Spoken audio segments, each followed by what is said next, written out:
Bueno, en este caso desarrollaremos uno de los tejidos conectivos especializados, que es la sangre, y la hemopoiesis, que son los procesos por los cuales se fabrican o se diferencian las distintas células de la sangre. En el caso de la sangre, nosotros tenemos que tener en cuenta que no se pueden hacer preparados, por lo tanto se utiliza una técnica que es el extendido, una gota de sangre extendida sobre un portaobjetos, obteniendo una fina lámina horizontal que se denomina frotis. Se utilizan tinciones específicas tipo Romanowski, que básicamente son mezclas de azul metileno y azul de metileno, combinados con eosina. Hay varios grupos de técnicas, o varias técnicas dentro de este grupo de las tinciones tipo Romanowski, son tinciones pancrómicas, como la tinción de Ray, la de May-Granville, la de Ginza. En el caso de May-Granville-Ginza se utiliza eosinato de azur de metileno, eosina azur 2, de modo tal que cambian un poquito la terminología con respecto a los preparados. Hablamos de basofilia por la afinidad por azul de metileno, dado que aquí en estos casos no se utiliza hematoxilina. Azurofilia, que es un color purpúrico, por el azur de metileno. Acidofilia, sí, en este caso los colores son más rosa, amarillentos, a veces anaranjados, con la eosina, y a veces existen gránulos en algunas células de la sangre que tienen afinidad por todos los elementos de la mezcla, toman color salmón y ahí hablamos de neutrofilia. Principalmente estas tinciones permiten identificar dentro de los glóbulos blancos o leucocitos de la sangre los distintos tipos de granulocitos, de modo tal que permiten identificar sus gránulos. Esta es la técnica del frotis a 45 grados, una gota de sangre, un portaobjeto sobre otro, se extiende y se logra este extendido fino. Finalmente lo que vemos como resultado de esta tinción son los glóbulos rojos, que son la enorme mayoría por cantidad, donde vemos una zona periférica más eosinófila y una central menos eosinófila, y los distintos leucocitos o glóbulos blancos, algunos con los núcleos muy lobulados o repletos de gránulos, otros con los núcleos no lobulados, y pequeños acúmulos de plaquetas que son mucho más pequeñas que pueden encontrarse. Los glóbulos rojos son por mucho las células más abundantes de la sangre en relación con los leucocitos y las plaquetas. Aquí vemos aún más aumento los distintos glóbulos rojos, y estas estructuras son las plaquetas. Tiene una parte más periférica, que es el hialómero, y una central, que es el granulómero, que se pueden distinguir a mucho aumento. En el caso de la sangre hablamos que la sustancia intercelular es el plasma. El plasma normalmente fuera de los vasos coagula, formándose un coágulo y un sobrenadante es el suero. El plasma es la sustancia intercelular de la sangre, es una sustancia intercelular puramente líquida. Por supuesto no hay fibras. Hablamos de elementos figurados porque hay células que no tienen núcleo, es decir, no cumplen con todos los criterios de una célula. Por un lado están los glóbulos rojos, hematíes o eritrocitos, los leucocitos o glóbulos blancos y las plaquetas o trombocitos. La volemia es el volumen de sangre en el organismo, 60-80 mililitros kilo, aproximadamente 5 litros o un poquito más en el adulto, un 8% del peso. Y existe una relación que es el hematocrito, que es la relación entre los glóbulos rojos y el volumen de plasma, que es alrededor del 45% y es variable según Acá podemos ver la sangre, y acá, una vez que están separados el volumen de células, sobre todo los de eritrocitos y el plasma, y es la relación, el hematocrito, entre los eritrocitos y el total de plasma, que es alrededor de un 45%. En el plasma la gran mayoría es agua, tenemos iones, varios en composiciones muy estrechas, proteínas, lípidos, glucosa, varios tipos de proteína y de lípidos, la glucemia, que es la glucosa en sangre, entre 85 y 110 como valores normales. Dentro de lo que son las proteínas encontramos la albúmina, principal proteína del plasma, las globulinas, dentro de las cuales está la fracción gamma, que son las gamaglobulinas o anticuerpos, inmunoglobulinas, factores de coagulación, el fibrinógeno, que es uno de ellos, las proteínas del complemento. También existen no exactamente proteínas, pero derivados del metabolismo de las proteínas, como la creatinina y la urea. Los lípidos, el colesterol, triglicéridos, todas las hormonas esteroides. En general, el colesterol y los triglicéridos formando parte de lipoproteínas de alta densidad, baja densidad, muy baja densidad, kilomicrones.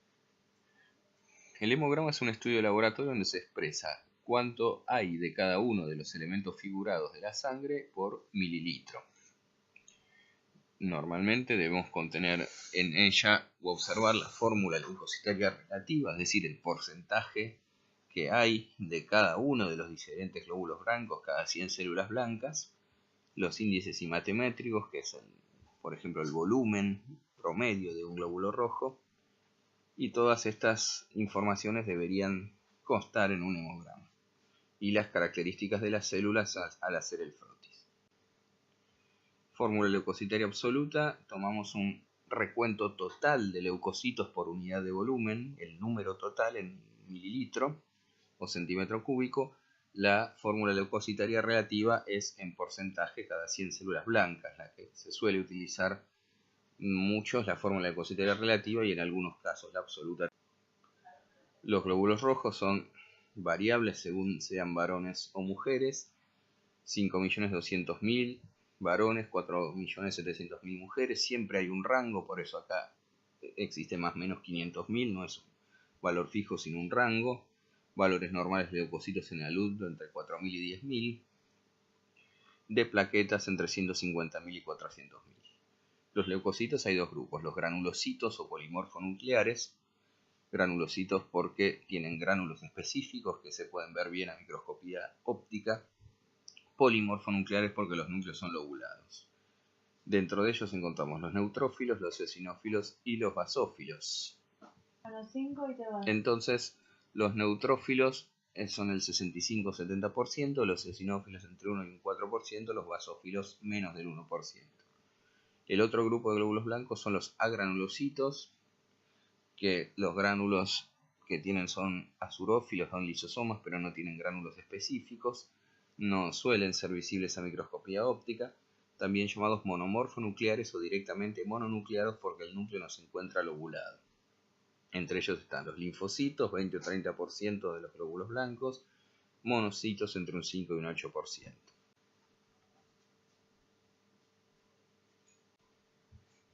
Los linfocitos a su vez se desarrollará más en la clase teórica de inmunología. Están los B, los T, los natural killer, los tres grandes grupos de linfocitos de la sangre. No diferenciables morfológicamente. Si bien hay una fracción de linfocitos que son los llamados linfocitos grandes y granulares en la sangre, que en su mayoría corresponden a natural killers, en general no son diferenciables morfológicamente los preparados con HIE y requieren marcadores especiales. Los linfocitos B son los más abundantes, seguidos por los T y la minoría los natural killers. En cuanto a los glóbulos rojos, podemos observar que son discos bicóncavos. Tienen aproximadamente entre 6,5 a 8 micrones de diámetro mayor, promedio de 7,5 en los tejidos, de 8 micrones en los frotis. Es una célula que es bastante estable en cuanto a su diámetro, por lo cual eso permite comparaciones del tamaño de otras células. Normalmente son un disco bicóncavo. La principal proteína que contienen es la hemoglobina. Hay una fracción inmadura de leucocitos circulando en sangre que son los reticulocitos, que aproximadamente es entre un 1 y 1,5%. Si se los colocan distintas soluciones, en soluciones hipertónicas los eritrocitos se crenan, en soluciones hipotónicas se van haciendo más esféricos hasta que se terminan lisando. De modo que requiere mantener una composición iónica en un medio muy estricta, en un medio muy determinado para no ser dañado. Acá observamos glóbulos rojos crenados. Los eritrocitos no poseen núcleo, veremos que los perdieron durante su maduración. No tienen ya organoides en la forma madura. El reticulocito todavía conserva algo de retículo endoplásmico granular.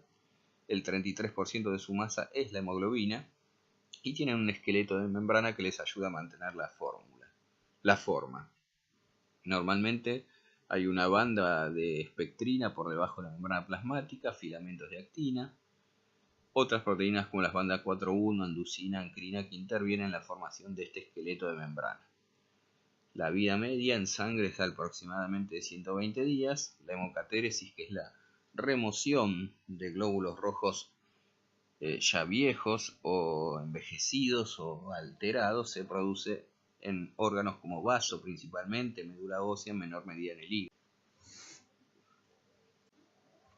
Cuando analizamos la membrana plasmática del eritrocito, podemos ver por debajo el esqueleto de membrana con las espectrinas, formando habitualmente tetrámeros. Se anclan algunas proteínas de membrana, por ejemplo, a través de la ancrina se ancla la banda 3, que es un canal iónico, interviene en mantener esa composición osmótica del eritrocito para mantener su forma. Otras proteínas como filamentos de actina, cortos, aducinas, proteína 4.1, que por ejemplo fijan lo que son las glicoforinas, que son proteínas transmembranas con residuos de hidrato de carbono, determinantes del sistema AB0 de grupos sanguíneos. Cuando se analiza, como en este trabajo, las glucoproteínas, se observan distintas bandas y se pueden ver que cada una corresponde algunas a la espectrina, a la banda 3 que ya hemos nombrado, al transportador de glucosa, que es muy importante para mantener la homeostasis del glóbulo rojo, enzimas glicolíticas como la gliceraldehído 3-fosfato deshidrogenasa en la banda 6, y así sucesivamente. Funciones del eritrocito es el transporte de oxígeno desde los pulmones hacia los tejidos y de dióxido de carbono desde los tejidos hacia los pulmones. A través de este transporte de dióxido de carbono interviene en la regulación de pH. La hemoglobina actúa como buffer. Interviene en el metabolismo de hierro. Encontramos la hemoglobina, por ejemplo, constituida por una globina y un grupo M. El grupo M contiene una molécula de hierro. De las hemoglobinas encontramos la de hemoglobina del adulto, que es la gran mayoría, la A1, que es 2 cadenas alfa 2, 2 beta 2, o la A2, que es mucho menor en cantidad, alfa 2, delta 2, la forma fetal alfa 2, gamma 2. Hay otras proteínas como la transferrina que intervienen en el transporte de hierro, que está en el plasma, lo mismo la ferritina del plasma, que es un compartimiento de almacenamiento de hierro principalmente. Los glóbulos rojos tienen una forma tal, este disco bicóncavo, que les permite pasar casi justo en cuanto a su diámetro menor a lo largo de los capilares sanguíneos, por lo cual deben conservar estrictamente esa forma. Y aparte, esa forma y la exposición, de acuerdo a la posición alargada que tienen los capilares pulmonares, es lo que le permite el intercambio gaseoso. Con respecto a los grupos sanguíneos, hay diversos grupos sanguíneos. Acá se enuncian quizás los dos más importantes, como el AB0 o el RH. Existen en las membranas de los eritrocitos lo que se denominan aglutinógenos, es decir, distintas cadenas de hidrato de carbono en las glicoforinas. Las del grupo 0 no tienen ninguna cadena de hidratos de carbono, las del grupo A cadenas tipo A, las del B cadenas tipo B y las del AB ambos. Normalmente, en el caso, por ejemplo, el grupo 0, que no tiene ninguna cadena de hidratos de carbono, el cuerpo tiene anticuerpos naturales contra las A y las B. De modo tal que al tener anticuerpos contra sangre A y contra sangre B, solamente podía recibir en una transfusión sangre tipo 0, porque si no se destruirían los otros tipos sanguíneos.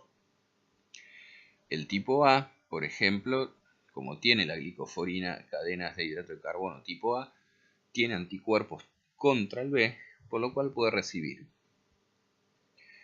tipo C, sangre tipo 0, sangre tipo A. Sangre tipo A porque es su mismo grupo sanguíneo, y sangre tipo 0 porque no hay ninguna molécula de superficie contra el cual su suero pueda reaccionar. Inversamente sucede con el B, y con el grupo AB tiene aglutinógenos tipo A y B, por lo tanto no tiene anticuerpos, y al no tener anticuerpos puedes recibir sangre de cualquier tipo. Por eso se habla que el grupo 0 es el dador universal, en cambio el AB es el receptor universal. En el caso del sistema RH, el principal antígeno, hay varios, uno es el D. Cuando hablamos de RH positivos, que hay aglutinógenos tipo D, esta proteína tipo D en la membrana del eritrocito, y por lo tanto no hay anticuerpos. Entonces puede recibir sangre positiva y negativa. En cambio, los RH negativos no está el antígeno D, hay anticuerpos anti-D, por lo cual solamente puede recibir sangre negativa. En la formación de los glóbulos rojos tenemos que conocer algunos conceptos generales acerca de lo que es la médula ósea y los distintos compartimientos hematopoyéticos. Hay células stem cells, algunas pluripotenciales, y de esas stem cells pluripotenciales se desarrollan las células de precursoras mieloides y las linfoides. Las linfoides van a dar origen a los distintos linfocitos y las mieloides a todo el resto de las células de la sangre. Dentro de ellas encontramos unidades formadoras de Barts eritroides, unidades formadoras de colonias eritroides, que son lo que se denomina células progenitoras, a partir de la cual se van a formar todo el linaje de los distintos, en este caso, los glóbulos rojos. Las stem cell y las células progenitoras ya confinadas a una estirpe determinada no son morfológicamente diferenciables, es decir, requieren marcaciones especiales, no pueden verse y distinguirse, pueden verse pero no distinguirse en H y E. En cambio, los morfológicamente reconocibles sí, donde podemos analizar todos los precursores finales de los glóbulos rojos maduros. La eritropoiesis dura un promedio de 14 días, la hemoglobina apareciendo en los últimos 7 días. Requiere muchos cofactores como la eritropoyetina, hierro, ácido fólico, vitamina B12, sin los cuales se produce anemia. Se habla de eritrón a todo el grupo de los glóbulos rojos y todos sus precursores. En la médula ósea se ven nidos rojos, que son todas las células del eritrón, es decir, todos los glóbulos rojos ya maduros y todos sus precursores. Se agrupan normalmente cerca de los sinusoides. Se ve que los núcleos no tienen lobulaciones, que son muy teñidos, y vamos a analizar los distintos tipos celulares. Existe relación entre precursores mieloides de los glóbulos blancos y los eritroides de los glóbulos rojos, que es 3:1, a pesar de que el número de los glóbulos rojos en sangre es mucho mayor que el de los glóbulos blancos. Lo que sucede es que la vida media en sangre de los distintos granulocitos o granulocitos es de horas, y de los glóbulos rojos es de 120 días. Una célula estromal de la médula ósea, agrupando y generando el ambiente para la diferenciación de glóbulos rojos. Durante la eritropoiesis o formación de glóbulos rojos, las células van disminuyendo de tamaño, la cromatina se va haciendo cada vez más densa hasta la cariorrexis, a la destrucción de la misma y la eliminación del mismo. El ARN mensajero y el retículo endoplásmico rugoso van disminuyendo. Las mitocondrias también disminuyen y lo que va aumentando es la cantidad de hemoglobina. El tamaño celular va disminuyendo, el núcleo va disminuyendo hasta perderse. Un nido rojo, si nosotros vamos analizando, al principio hay algunos de los elementos que pueden hacer mitosis, luego dejan de hacer mitosis, posteriormente se pierde el núcleo, se empieza a sintetizar y acumular la hemoglobina en la última mitad. Requiere, como hemos dicho, cofactores, como por ejemplo la eritropoyetina se muestra en este caso. En el final el núcleo se pierde, se elimina el reticulocito, que es el glóbulo rojo inmaduro.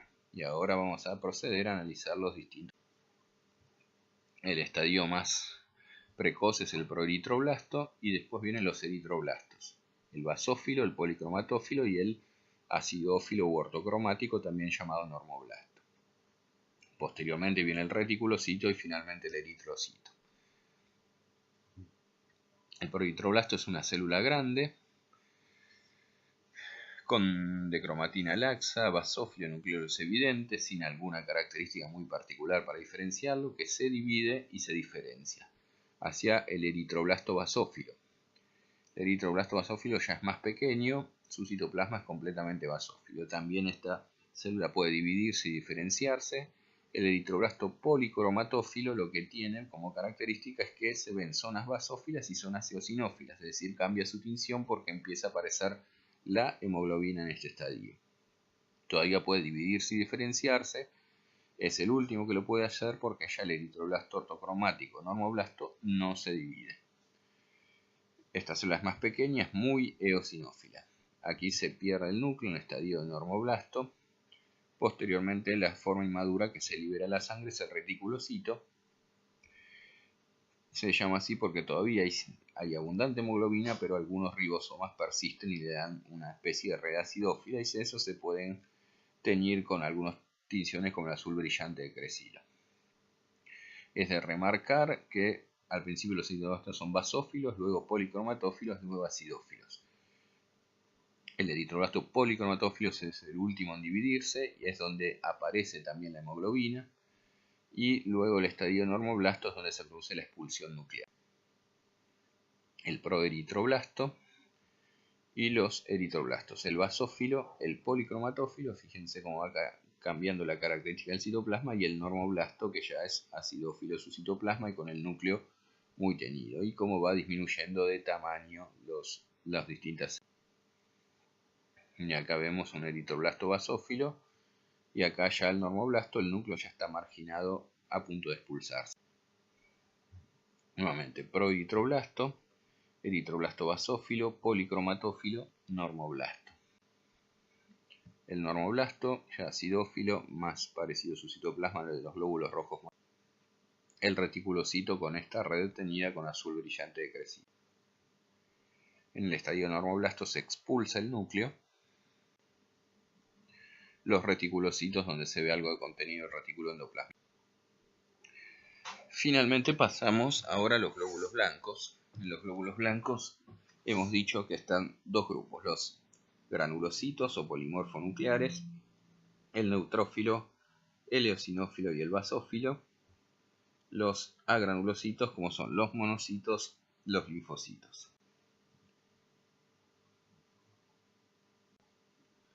El neutrófilo, ahora lo vamos a analizar, en general tiene 5 lóbulos nucleares bien distinguibles, con la cromatina no muy laxa los lóbulos nucleares. En las que tienen cromosoma X se puede ver el corpúsculo de Barr, que es el X ionizado. Los puentes entre los lóbulos son finos. Los gránulos que tiene son azurófilos, que son básicamente lisosomas, y gránulos específicos. Se tiñen color salmón, varias funciones como adherirse, migrar, tienen fagocitosina específica, sobre todo contra bacterias, pueden activarse y cambiar su conformación, al que se genera en el pus. Aquí lo que vemos es, en primer lugar, que son polimorfonucleares, fíjense los núcleos lobulados. El que vemos hacia la derecha es un neutrófilo, que tiene un puente fino de cromatina, varias lobulaciones, en este caso se ven dos claras.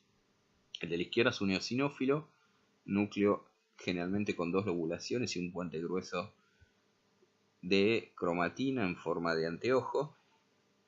Los gránulos más gruesos, abundantes y eosinófilos en el eosinófilo, y color salmón y más finos, que permiten ver claramente su núcleo en el neutrófilo. Un neutrófilo donde nosotros podemos ver varios lóbulos nucleares con los puentes finos de cromatina y los gránulos teñidos con un citoplasma teñido color salmón. Acá 1, 2, 3, 4 lóbulos, puentes finos de cromatina, los gránulos color salmón, el citoplasma globalmente color salmón. Los gránulos dejan ver claramente el núcleo, nuevamente con las mismas características. En este caso, una herida. Allí son reclutados los neutrófilos para formar el pus, fagocitar las distintas bacterias, vienen de la sangre. Los neutrófilos pueden reaccionar o ser atraídos por productos de degradación tisular, ser atraídos por productos bacterianos como péptidos con formilmetionina, elementos quimiotácticos liberados por ejemplo por los mastocitos, proteínas del complemento, metabolismos del ácido araquidónico. A través de estos mediadores son reclutados a los sitios de infección. Aquí se pueden ver los gránulos, los distintos lóbulos del neutrófilo. Los gránulos acirófilos son básicamente lisosomas. Tienen muchas enzimas fosfatasas, sulfatasa, beta-glucuronidasa, elastasas, colagenasas. Vamos a analizar puntualmente algunas como la mieloperoxidasa y la lisosima. La lisosima interviene en la destrucción de paredes bacterianas. La mieloperoxidasa capaz de generar metabolitos tóxicos contra las bacterias. Algunos gránulos específicos también tienen lisosima. La lactoferrina fija el hierro y impide que sea usado por las bacterias. Fosfatasa alcalina en los gránulos específicos. Aquí se ve un ejemplo de la actividad de un neutrófilo donde tiene receptores para la fracción C3 del complemento y para la fracción constante de las gamaglobulinas. Una bacteria opsonizada donde se han pegado complemento gamaglobulinas.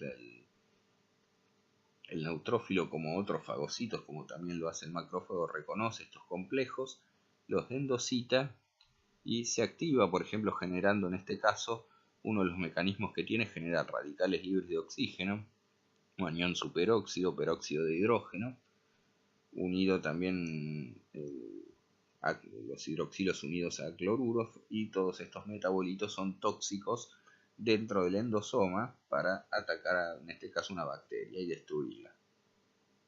Algunas proteínas catiónicas que hemos visto antes también intervienen en este proceso. La mieloperoxidasa interviene a partir del peróxido de hidrógeno en la formación de radicales hidroxilo con cloro que son tóxicos para las bacterias. Y por ejemplo la lisosima y la lactoferrina intervienen rompiendo la pared de las bacterias, la lisosima, y la lactoferrina fijando el hierro impidiendo que lo usen las bacterias. Todo esto sucede dentro del endosoma. Acá lo vemos en microscopía electrónica donde encontramos algunas bacterias, el endosoma temprano. Los fagocitos, estos sistemas, digamos, de generar radicales libres de oxígeno directamente desde el oxígeno formando peróxido de hidrógeno a través de las moléculas NAD reducido y oxidado liberando protones, o a través de la enzima mieloperoxidasa que utiliza estos radicales protones o hidroxilo junto con el cloro para generar dentro del endosoma todos estos metabolitos tóxicos. Los neutrófilos se originan también en la médula ósea a partir de las stem cell hematopoiéticas.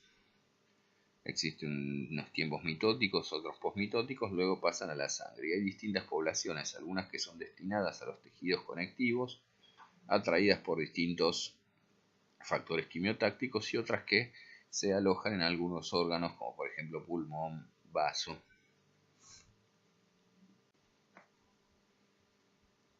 También en esta marginación o esta asignación a un lugar específico intervienen las distintas moléculas de adhesión para ser asignados a tejidos. Pueden retornar también desde los tejidos en ciertas situaciones y pueden ir también hacia órganos linfáticos, por ejemplo. De modo tal que pueden, según la situación y según las moléculas que vayan expresando en su membrana, entrar y salir desde los vasos sanguíneos. Se desarrollan, como hemos dicho, en la médula ósea, van a la circulación y después, cuando son atraídos, se fijan a los endotelios, ruedan en los endotelios, son una especie de rolling, y salen a través de las células endoteliales hacia los tejidos. Ahí cumplen sus funciones, como ser la fagocitosis, la liberación de proteasas al extracelular y péptidos antimicrobianos que actúan en el extracelular, la producción de radicales libres de oxígeno, como hemos visto, a través de las peroxidasas, las mieloperoxidasas, por ejemplo. Secretan citoquinas favoreciendo el reclutamiento, la activación de otras células inflamatorias, y a veces generan lo que muchas veces llaman etosis, o eliminar fragmentos de su propio núcleo, DNA, histonas y otros gránulos que generan ambientes tóxicos para las bacterias. Esta netosis es uno de los procesos más novedosos dentro de las formas de acción de los neutrófilos. Pasamos al eosinófilo. El eosinófilo Hemos visto antes que tiene puentes gruesos de cromatina, normalmente es bilobulado o a veces trilobulado, es el más grande de los granulocitos. Los gránulos son muy grandes y protruyen sobre la membrana nuclear. Son los azurófilos, por un lado, que son básicamente lisosomas, contenido alto de peroxidasa. Gránulos específicos. Los gránulos específicos vamos a ver que tiene una fracción cristaloide interna, una fracción más externa, más ácida. Muchas funciones: limitar o modular reacciones alérgicas, inmunidad entre algunos parásitos como los parásitos helminthos o los parásitos de ciclo invasivo, limitar las reacciones antígeno-anticuerpo. Ahora vamos a analizar. Este es el eosinófilo, como hemos dicho, citoplasma eosinófilo, gránulos grandes que en muchos casos se ven protruir hacia la membrana. El núcleo bilobulado con un puente grueso de cromatina. Acá vemos con otra célula. Este es en médula ósea, donde se alcanza, todavía no está totalmente lobulado, pero sí se ve bien la. Acá los gránulos son tan importantes, tan grandes, a veces suelen confundir un poco el núcleo. El eosinófilo, cuando se activa, es capaz de producir algunas citoquinas. Tienen proteínas en sus gránulos específicos: proteína básica mayor, proteína catiónica, neurotoxina del eosinófilo, la peroxidasa. Y también a través de la cascada del ácido araquidónico producen factores neoformados cuando es activado. Acá vemos como hay dos regiones dentro de los gránulos, como un cristaloide más central, una zona periférica menos densa. Analizamos en estas revisiones los distintos gránulos. Encontramos, por ejemplo, al final todos los derivados de lípidos, los derivados del ácido araquidónico, intervienen en distintas vías de la inflamación.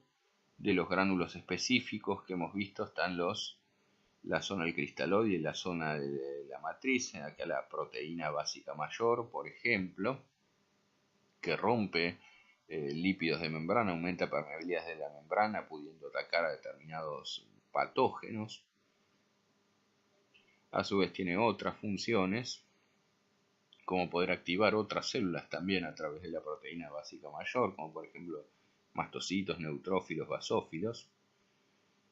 Las neurotoxinas, por ejemplo, el eosinófilo, también, que pueden actuar sobre algunos tipos celulares del sistema nervioso y también sobre los elementos nerviosos de parásitos o bacterias, o directamente ser citotóxicos de estas células. Y también intervienen en la quimiotaxis de algunos tipos celulares. Las peroxidasas, que pueden generar radicales libres, es decir, como hemos visto, todas estas enzimas que tienen funciones específicas en las reacciones contra algunos elementos. Otras proteínas que se encuentran en los gránulos, como galectina 10, que cumplen funciones inmunorregulatorias, es decir, aparte de atacar ciertos elementos como pueden ser los parásitos helminthos, modulan reacciones inflamatorias, pudiendo limitarlas o pudiendo amplificarlas, como hemos visto antes, generando estimulación sobre los nervios también. No solo los parásitos helminthos, sino algunas bacterias son atacados por los. Normalmente el eosinófilo se desarrolla en médula ósea, estimulado por algunas citoquinas muy específicas, cuyos receptores a esas citoquinas tienen en común la cadena beta.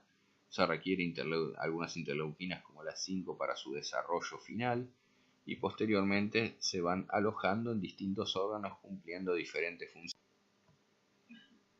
Los conocimientos en cuanto a la inmunidad contra parásitos o contra también en algunas bacterias o virus, o limitando reacciones alérgicas, son conocidos, pero por ejemplo se saben que intervienen en algunas cuestiones metabólicas, como la deposición de grasa, en el desarrollo de algunas zonas de las glándulas mamarias.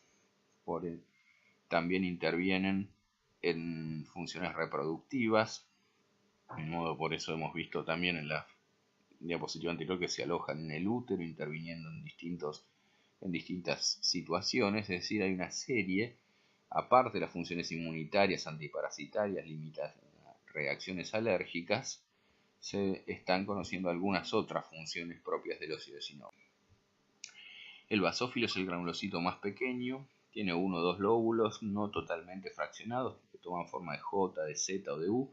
Los granos específicos son muy coloreados, muy oscuros, tapan el núcleo, tienen receptores para la fracción constante de inmunoglobulina E, intervienen primariamente en reacciones alérgicas, pero también en otras cosas. Son el homólogo sanguíneo del mastocito, de hecho derivan en muchos casos de un precursor común en la médula ósea.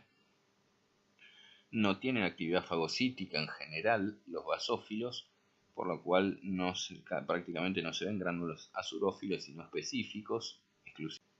Acá vemos el basófilo, el núcleo no totalmente segmentado, gránulos gruesos, no muy abundantes, tapando el núcleo, oscuros. La misma estructura donde vemos los gránulos muy oscuros en esta serie. Aquí se ven los gránulos, casi predominantemente todos gránulos específicos. Algunos elementos de los granos específicos como heparina o más que nada heparansulfato e histamina, factor quimiotáctico de eosinófilos similar a lo que ocurre con los mastocitos. Algunas cosas del basófilo: el núcleo es multilobulado, alta concentración de estos gránulos aniónicos, que contienen glucosamínglicanos, más que nada heparansulfato más que heparina, también contienen proteína básica mayor. Hay diversos subtipos, algunos contienen triptasa. Se encuentran en sangre, pero también en los tejidos se puede llegar a ver esporádicamente, o en ganglios linfáticos. Se desarrollan y maduran en la médula ósea, como dijimos, con un precursor común con los mastocitos. Se activan por mecanismos mediados por IgE y no mediados por IgE. Tienen péptidos vasoactivos como la histamina, que es vasodilatador. Se degranulan cuando son activados, similar a los mastocitos. Y bueno, esas son quizás las características principales. Por supuesto, intervienen en reacciones alérgicas, como hemos dicho.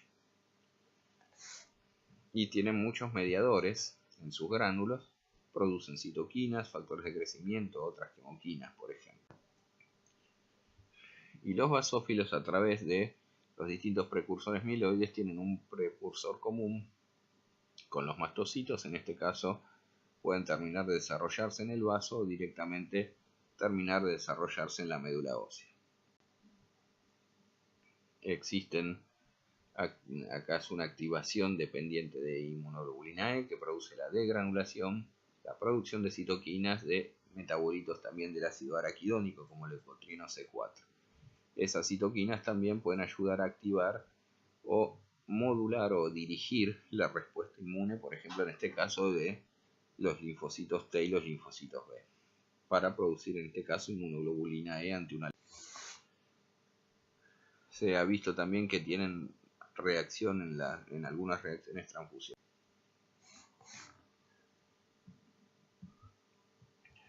Con respecto a lo que son los granulocitos, también células, como ya hemos visto antes, stem cell pluripotenciales, células mieloides, y acá diversas unidades formadas de colonia, de granulocitos macrófagos, que van a dar lugar a los granulocitos y a los monocitos. Los granulocitos principalmente hablamos de los neutrófilos, unidad formadora de colonias de eosinófilos, unidad formadora de colonias de basófilos. Ahora vamos a analizar los elementos morfológicamente. El más antiguo de ellos, que son los promielocitos. Los promielocitos se caracterizan por un citoplasma basófilo y los gránulos que aparecen no son específicos, pero cuando aparece el estadio siguiente, como los mielocitos, acá vemos toda la serie neutrófila, acá la eosinófila y acá la basófila. En el caso de los mielocitos ya empiezan a aparecer los gránulos específicos y los podemos ir diferenciando unos de otros. En general, en el estadio del mielocito, el núcleo todavía no se puede tornar riñonado, pero no se lobula.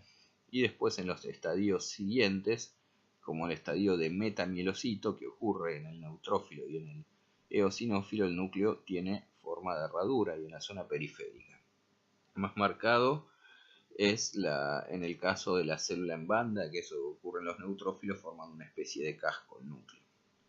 Entonces, el promielocito no tiene gránulos específicos, los mielocitos sí, pero el núcleo todavía no está segmentado. Los metamielocitos que ocurren en el neutrófilo y eosinófilo tienen el núcleo en forma de herradura, y la forma en callado o banda solamente ocurren en el neutrófilo.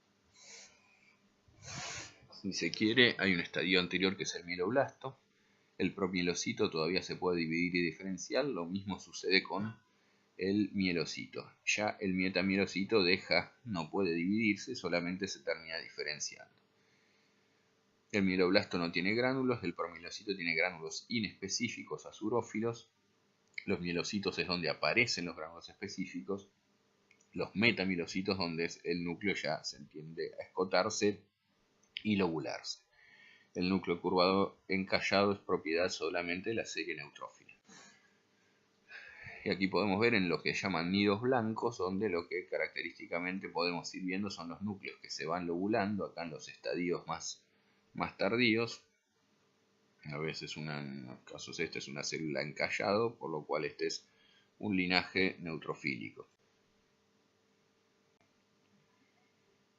En esto, más que nada en esta zona, vemos normoblastos correspondientes a nidos rojos, pero aquí se ve los promielocitos donde se ven gránulos inespecíficos. Aquí se van viendo las distintas estructuras donde inicialmente en el mielocito neutrófilo el núcleo no está lobulado, ya hay gránulos específicos. En los metamielocitos ya los núcleos se ven en forma arriñonada. Distintos nidos blancos, ¿sí?, donde se van desarrollando en este caso también neutrófilos hasta llegar a la forma madura. Característicamente lo distinguimos por la forma de los núcleos lobulados y la presencia. En este caso, en lo que es el eosinófilo, donde encontramos mielocitos eosinófilos y metamielocito con su núcleo característico. En el caso de los basófilos, en general, mieloblasto, promielocito, mielocito son los estadios mitóticos y el resto son los estadios posmitóticos donde se completa la maduración.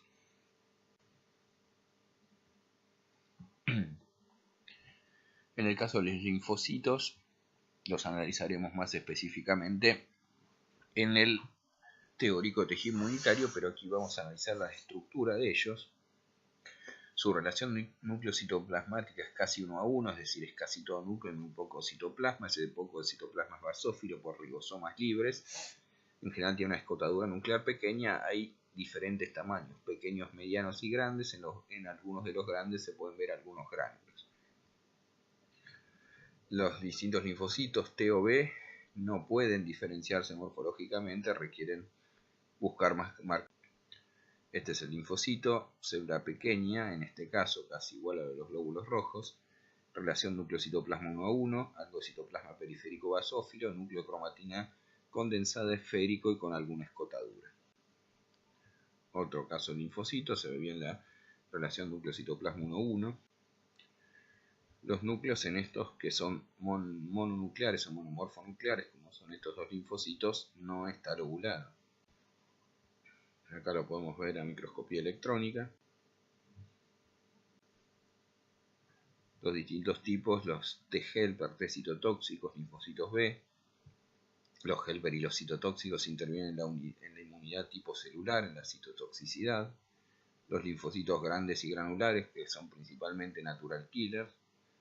Los linfocitos B, que intervienen en la producción de anticuerpos, al diferenciarse en plasmocitos.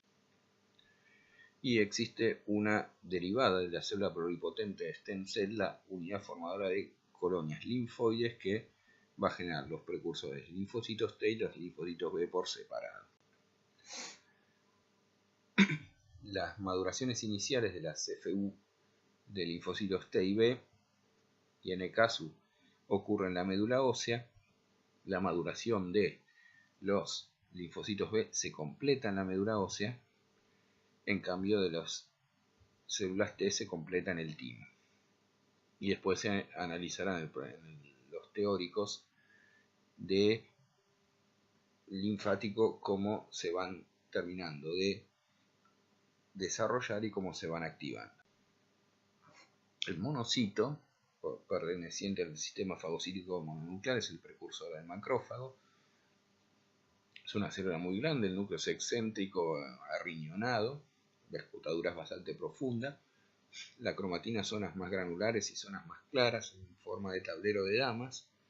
Citoplasma basófilo por presencia de ribosomas, tienen gránulos azurófilos, difíciles de distinguir en microscopía electrónica, son demasiado finos en microscopía óptica,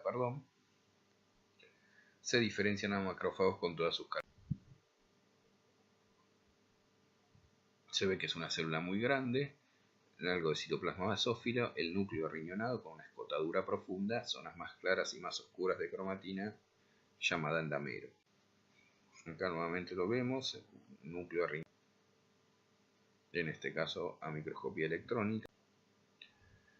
Como hemos visto, también es un fagocito, es una célula fagocítica, puede tomar bacterias opsonizadas con sus receptores, endocitarlas y generar todos los procesos en el endosoma de destrucción de la. También es capaz, a partir de moléculas como las del complejo mayor de histocompatibilidad, de esos elementos fagocitados, tomar pequeños péptidos y presentarlos a los linfocitos para generar una respuesta inmune. Por eso es una de las células, los monocitos macrófagos, especializados como células presentadoras de antígenos. Hay distintas poblaciones dentro de los monocitos. La gran mayoría son los llamados clásicos, que tienen gran función fagocítica y actividad antimicrobiana.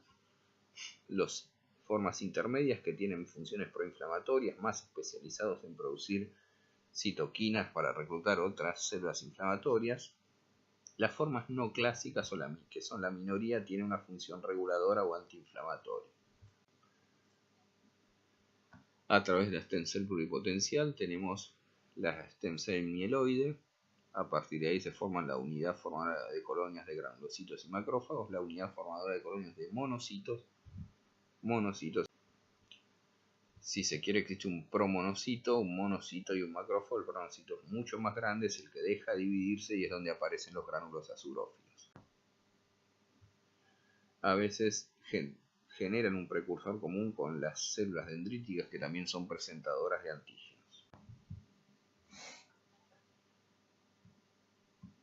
Finalmente, las plaquetas de la sangre son muy pequeñas, 2 a 4 micrones, son fragmentos de una célula más grande que es el mediacariocito, son un disco biconvexo, no tienen núcleo, tienen en la periferia un hialómero, es una circunferencial de microtúbulos, filamentos de actina que le mantienen, son tubos comunicados con el exterior. Ahora lo vamos a ver en un esquema. Le permiten mantener su forma. Granulómero en la parte central, donde hay algunos organelos y distintos gránulos lambda, que son lisosomas. Los gránulos lambda, que son básicamente lisosomas. Los alfa, que tienen elementos relacionados con la coagulación de sanguínea, que es la función de las plaquetas. Los delta, que tienen otros amplificadores que cuando se activan las plaquetas, como histamina, serotonina, calcio, ATP. Esta es la plaqueta. En la periferia un haz marginal de microtúbulos asociado también se encuentran distintos filamentos de actina que forman el hialómero y le dan su forma. En la superficie hay pequeños canalículos, un sistema de canales, un haz circunferencial de filamentos de actina, y en el centro algunos organelos y los distintos tipos de gránulos, los lisosomas o lambda, los alfa, los delta. Las plaquetas intervienen en la hemostasia, básicamente, que es la coagulación de la sangre y la regulación de esa coagulación de la sangre. Por ejemplo, cuando hay una injuria vascular, aparece la hemostasia primaria y una vasoconstricción de ese vaso lesionado y la formación de un tapón plaquetario. Y una segunda parte, hemostasis secundaria, donde se produce la coagulación propiamente dicha, formando un trombo plaquetario, y finalmente los procesos de reparación y cicatrización de ese vaso. Entonces, ¿cómo intervienen en esta situación en la hemostasia, que es el equilibrio entre coagulación y trombosis? Existen ciertos activadores del subendotelio, por ejemplo, como la tromboplastina tisular, los colágenos del subendotelio. Las plaquetas se adhieren al mismo, se agregan, es decir, se van adhiriendo entre sí, formando inicialmente un tapón plaquetario sin factores de coagulación. En cambio, posteriormente se desencadena la coagulación porque el sistema de proteínas sanguíneas de la coagulación es activado y se forma una red tridimensional que no solo tiene plaquetas, sino que también es una red de fibrina, que es el último elemento de la cascada de coagulación, formando los coágulos o trombos. Finalmente el coágulo se retrae, acá intervienen los filamentos del hialómero de las plaquetas. Las plaquetas se adhieren a través de sus receptores de membrana, el colágeno subendotelial, por ejemplo. Se agregan inicialmente, existe una amplificación, una secreción de todos sus factores, como pueden ver acá, ADP o tromboxano, aumentando todo este proceso. En este caso se puede ejemplificar cómo a través de sus proteínas de membrana se adhieren con algunas proteínas relacionadas en esto, como el factor de von Willebrand, por ejemplo, la proteína B3A, que les permite la adhesión entre el subendotelio, los colágenos del subendotelio, las tromboplastinas tisulares y los receptores plaquetarios. Cuando es activado la célula, la plaqueta se activa, ingresa calcio, que funciona como un amplificador de todos estos procesos. Hay cambios de su conformación, producen sustancias vasoconstrictoras, ADP, también citoquinas, y tienen capacidad de unirse al fibrinógeno, que es el precursor de la fibrina en el coágulo. Y se secretan muchos elementos de las plaquetas que funcionan como amplificadores. Acá el coágulo, donde se ve una red de fibrina y las plaquetas incluidas en el mismo. Acá vemos el tapón plaquetario ya asociado en este caso a fibrina. Ya se ha producido la agregación plaquetaria, se hace desencadenado el sistema de coagulación, formando desde fibrinógeno hasta fibrina.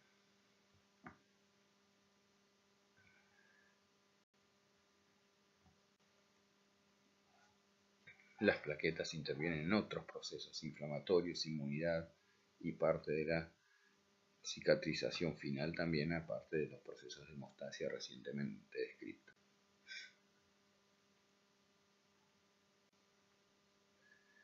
Los megacariocitos son células precursoras de plaquetas. Se encuentra una unidad formadora de megacariocitos, los megacarioblastos, y forman finalmente el megacariocito. El megacariocito es una célula gigante que se ve en la médula ósea.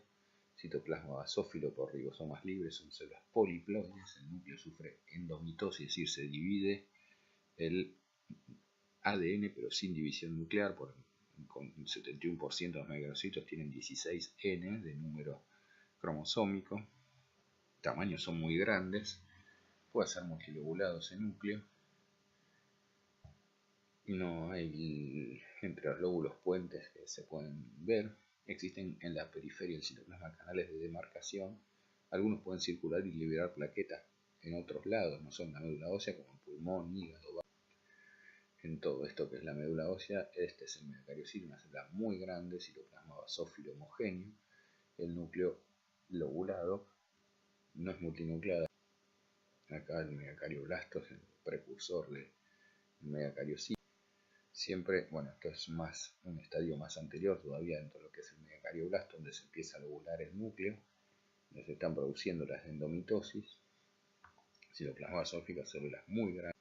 En la citoplasma existen canales demarcatorios que van a dar lugar a pequeños fragmentos citoplasmáticos que van a ser las plaquetas. Nuevamente los canales de demarcación. Las plaquetas se liberan porque las prolongaciones de los megacaricitos ingresan a los sinusoides y son arrastradas por la misma corriente sanguínea entre los poros de las células endoteliales. Se van desprendiendo estos fragmentos citoplasmáticos. Y aquí está ejemplificado esas prolongaciones del megacariocito dentro de los sinusoides. Finalmente, habiendo culminado todas las células de la sangre, tenemos la médula ósea, que es del órgano productor. de células de la sangre se encuentran en las cavidades esponjosas de los huesos. Está extenso en todas estas cavidades esponjosas, sobre todo en huesos largos. La hematopoietis es más activa o menos activa, pero persiste toda la vida. Las formas más activas son la médula ósea roja, la menos activa con alto contenido de tejido adiposo es la médula ósea blanca. Algunos lugares propios de médula ósea roja, como el esternón, hueso coxal, las costillas, el diploide craneano, las epífisis proximales de húmero y fémur, el esternón y la cresta ilíaca son los lugares donde se usan habitualmente para las punciones de médula ósea. No solo interviene en la producción de células sanguíneas, sino por ejemplo en almacenamiento de hierro, almacenamiento de plaquetas. Es un lugar donde está una gran población de plasmocitos. Elementos que encontramos son capilares sinusoides muy anchos, relacionados también con la emigración de las distintas células sanguíneas, células reticulares, estromales, que intervienen generando este ambiente y regulando toda la hematopoiesis, adipocitos de grasa blanca, abundan, y después finalmente los nidos hematopoyéticos, relación 3:1 de los blancos con respecto a los rojos, y también contienen otra médula ósea principalmente blanca con muchos adipocitos, una trabécula ósea, trabéculas óseas, médula ósea más que nada blanca. Siempre llaman la atención los megacariocitos por su alto volumen. Capilares sinusoides, adipocitos, células de la médula ósea, precursores de glóbulos rojos y blancos, megacariocitos. Capilares sinusoides, donde vemos que en el ancho cabe más de un eritrocito, son más anchos que los capilares. Una trama de fibras reticulares, aquí con impregnación argéntica. La hematopoiesis, el lugar final es la médula ósea, comienza en el saco vitelino, durante la gestación en el hígado, algún tiempo en el vaso y en el adulto en la médula ósea.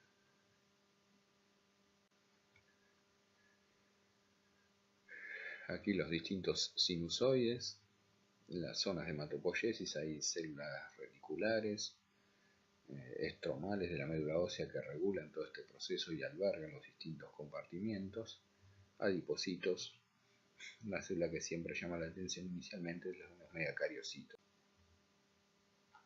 Nidos rojos con los precursores de glóbulos rojos, como hemos visto, los núcleos esféricos muy teñidos, los normoblastos que se tornan eosinófilos.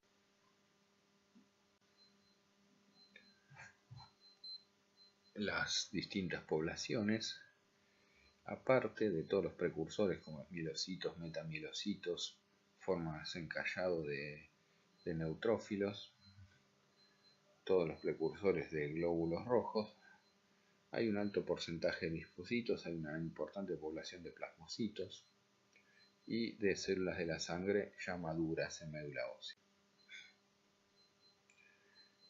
Aquí vemos que hay dos grandes tipos de células hematopoyéticas, la stem cell hematopoyética, que está relacionada con todas las células de la sangre y con los precursores linfoides, y también hay una célula precursora estromal, muy parecida a la misma, pero con algunas características diferentes que puede dar origen a otras células, como por ejemplo de hueso y a veces por ejemplo de músculo también.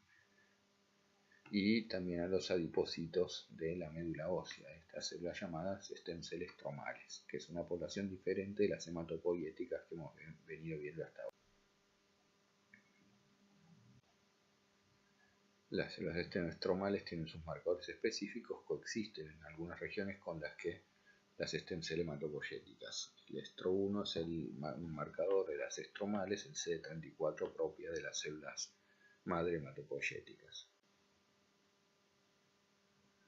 Hay un microambiente específico generado por muchos tipos celulares a través de sus productos para que se pueda producir la hematopoiesis. Nidos rojos, en este caso algunos nidos blancos con los citoplasmas lobulados, megacariocitos, tejido blanco. Un nido blanco en este caso, las plaquetas, la lobulación de los nidos. Nuevamente células correspondientes a nidos blancos, otras correspondientes a los nidos rojos o precursores vasos. Distintos precursores granulocíticos correspondientes a nidos blancos, megacardioblastos, núcleo lobulando 6 llenándose de gránulos, nidos blancos, también plasmocitos, médula ósea característica. En este caso, por ejemplo, normoblasto, perdiendo su núcleo, nido rojo, metamielocitos, precursores, en este caso de granulocitos, en este caso un metamielocito eosinófilo, por ejemplo, en este caso son normoblastos correspondientes a precursores rojos. Otros metamielocitos, mielocitos y